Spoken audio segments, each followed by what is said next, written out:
Քաղաքացիական պայմանագիր կուսակցություն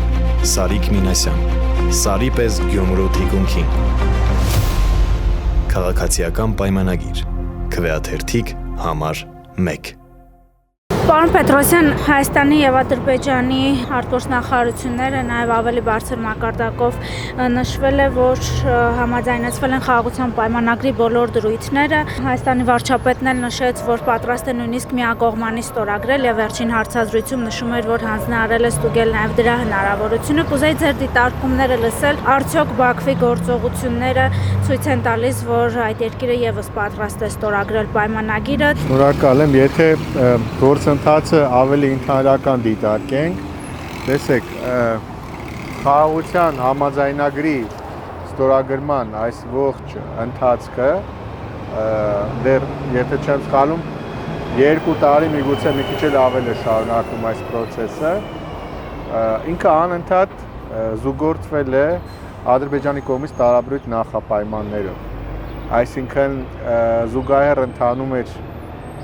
ընթանում էր մի կողմից համաձայնագրի տեքստի քննարկման process, հիմնականում առցանց, երբեմն նաև իհարկե արտգործնախարարների հանդիպման արդյունքում այսպես վիճահարույց կետեր անգամ երկրների ղեկավարների մակարդակում, բայց դրան զուգահեռ մենք տեսնում ենք ադրբեջանական կողմից տարբեր նախապայմաններ, դիցուք օրինակ ամենահայտնիները Հայաստանում սահմանադրության փոփոխության անհրաժեշտությունը ԵԱՀԿ Մինսկի խմբից հրաժարվելու անհրաժեշտությունը եւ դրանք ներկայացնում են այնպիսի հիմնավորմամբ, որ դրանք կարծես թե առանձին են խաղաղության համաձայնագրի տեքստի քննարկման գործընթացի։ Այսինքն անգամ եթե տեքստը պատրաստ լինի, բնականաբար հաստատուկ հնարավոր է ստորագրել, եթե Հայաստանը այս կետերն իրականացնի։ Եվ բնականաբար մինչև բուն տեքստի փոխհամաձայնեցման գործընթացը, երբ փուլ առ փուլ տեքստում եղած առանձին կետերի դրույթների շուրջ ընթանում էին բանակցություններ, առաջնային հիմնավորումը չստորագրելու հենց այդ բանակցություններն են։ Բայց կային նաև իհարկե, ինչպես արդեն նշեցի, զուգահեռաբար անընդհատ հնչեցվող նախապայմանները, այնպես որ այսինքն որը ինչի մասին է խոսում եւ դատելով այդ նախապայմաններից ակնհայտ էր, որ Ադրբեջանին պետք է որոշակի ժամանակային պատուհան, որպեսզի չստորագրի այդ փաստաթուղթը եւ դրա համար այդպիսի նախապայմաններ են առաջ քաշվում, որոնք եթե անգամ տեքստը ամբողջովին համաձայնեցված լինի, Ադրբեջանը դրանց հղում անելով շտապի ստորագրել որևէ փաստաթուղթ, որի ականատեսնենք այժմ, որովհետև մենք շատ լավ հասկանում ենք, որ այս պահին Հայաստանում սահմանադրական հանրաքվե իրականացնելու process-ը բավականաչափ անիրատեսական է եւ որոշակի ժամանակահատված է պահանջում, եւ հերթական անգամ, ինչպես արդեն նշեցի, համոզում ենք, որ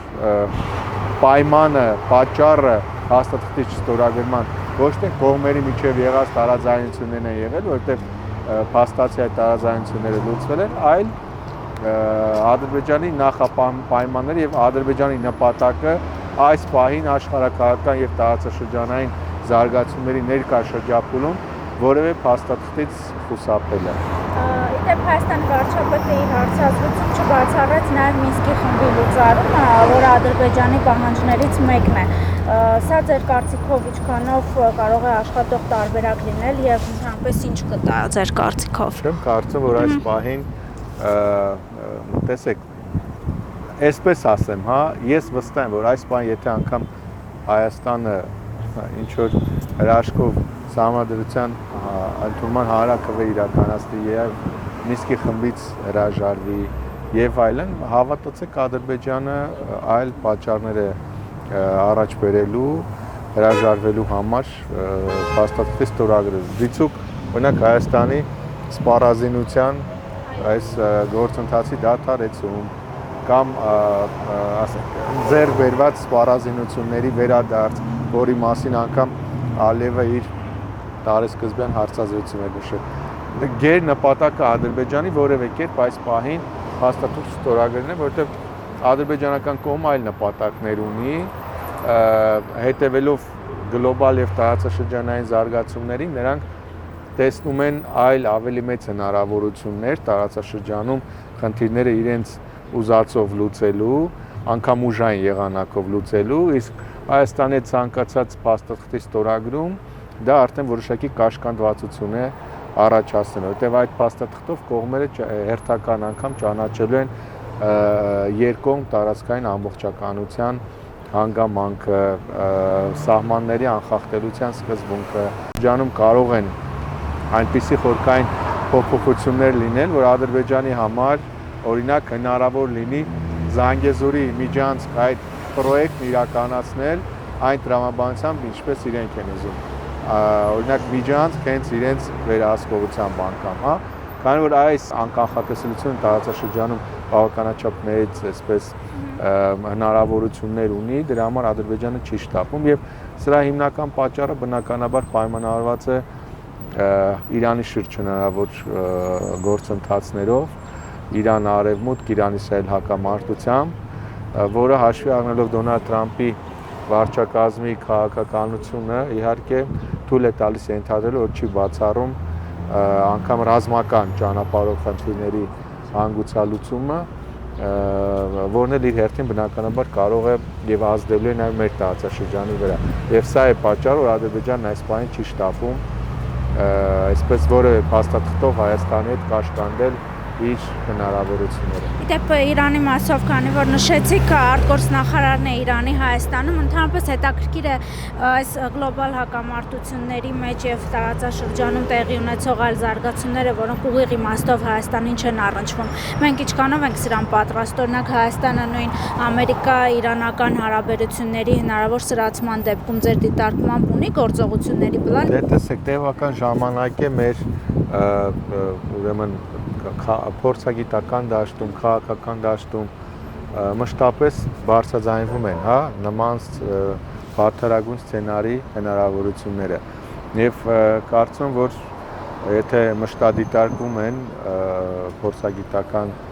դաշտում հնչող տեսակետները, ապա դա պետք է որ Հայաստանի Հանրապետության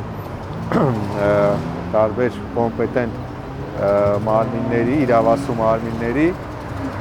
համար հիմք ստեղծի մտածելու նման սցենարի հավանականության մասին։ Ես մեկ այլ բան ասեմ, չի բացառում, որ անգամ Հայաստանի կողմից այս նախապատրաստված գործողությունը խաղաղության համաձայնագրի ստորագրման, տեքստի համաձայնության եւ դրա շուրջ միջազգային մեծ արձագանք ստանալու այս դիվանագիտական ջանքերը հենց միտված էին սրան, այսինքն հասնել փաստաթղթի ստորագրման, դրանով իսկ որոշակի աստիճանով բարձրացնելով Հայաստանի անվտանգության մակարդակը եւ Ադրբեջանից ագրեսիայի հավանականությունը։ Այսինքն չի բացառում, որ այս բոլոր սցենարները հաշվարկելու արդյունքում էլ նման որոշում է կայացվել։ Բայց այնուամենայնիվ, եթե անգամ չկա էլ, սա ամենականխատեսելի սցենարն է տարածաշրջանային մեծ պատերազմի այս պահին, որովհետեւ Հայաստան-Ադրբեջան ուղիղ պատերազմը, հակամարտությունը այս պահին այլևս ռազմական ակտիվացման լուրջ ներուժ չունի եւ ռազմական անկայունության հիմնական սցենարը մեր տարածաշրջանում հավանական է այդ տարածաշրջանային մեծ պատերազմի տարբերակով։ Մի կողմից փաստորեն Իրան, մյուս կողմից Միացյալ Նահանգները մանևրելու հնարավորությունները Հայաստանը ունի եւ Ադրբեջան արդյոք այս իրավիճակից կարող է օգտվել։ Դե տեսեք, շատ բարդ է իրավիճակը, ընդ որում ամբողջ տարածաշրջանում եւ ոչ միայն Հայաստանի համար, այլ նաեւ բազմաթիվ տարածաշրջանային երկրների համար, որտեղ կրկնում եմ, այս սցենարը, որ այս պահին կա, օրակարգում է ռազմական սցենարը, դա ենթադրում է տարածաշրջանային պատերազմ։ Այսինքն, եթե Իրանը գնում է պատասխան գործողությունների ռազմական սցենարի դեպքում, դա ենթադրում է տարածաշրջանային պատերազմ։ Հետևաբար սա է պատճառը, որ ամբողջ տարածաշրջանում հիմնական դերակատարները ձգտում են բացառելու նման սցենարի հավանականությունը։ Հայաստանի Հանրապետությունը որպես տարածաշրջանային երկիր, հարավկովկասյան երկիր, այս պահին բնականաբար շատ ավելի նեղ մանևրի հնարավորություններ ունի եւ որը առաջին հերթին պայմանավորված է մյուս երկու հարևանների Ադրբեջանի եւ Թուրքիայի կողմից վարող քաղաքականությամբ։ Այսինքն, եթե մենք այնուամենայնիվ կարգավորված հարաբերություններ ունենանք Ադրբեջանի եւ Թուրքիայի հետ, բաց սահմաններ այդ երկու երկրներ, բնականաբար անվտանգային եւ արտաքին մանևրի հնարավորությունները բավականաչափ մեծ կլինեն։ Հիմա մեզ համար լրջագույն խնդիր է դարձյալ միանալ այդ միջազգային բոլոր ջանքերին, ցույց տալու համար նման էսկալացիան, բայց նաեւ նման էսկալացիայի դեպքում պատրաստ լինել Ադրբեջանի կողմից ուրեմն ագրեսիվ գործողությունների եւ իհարկե այն բանի, որ այդ տարածաշրջանային պատերազմի կրակը չի կարող շրջանցել մեր տարածաշրջանը, ընդ որում ոչ միայն ուղիղ ռազմական գործողությունների, այլև նաև հումանիտար, տարաբնույթ եւ անվտանգային այլ խնդիրների տեսքով։ Քաղաքացիական պայմանագիր կուսակցություն Սարիկ Մինասյան Սարի պես Գյումրու թիկունքին Քաղաքացիական պայմանագիր Քվեաթերթիկ համար 1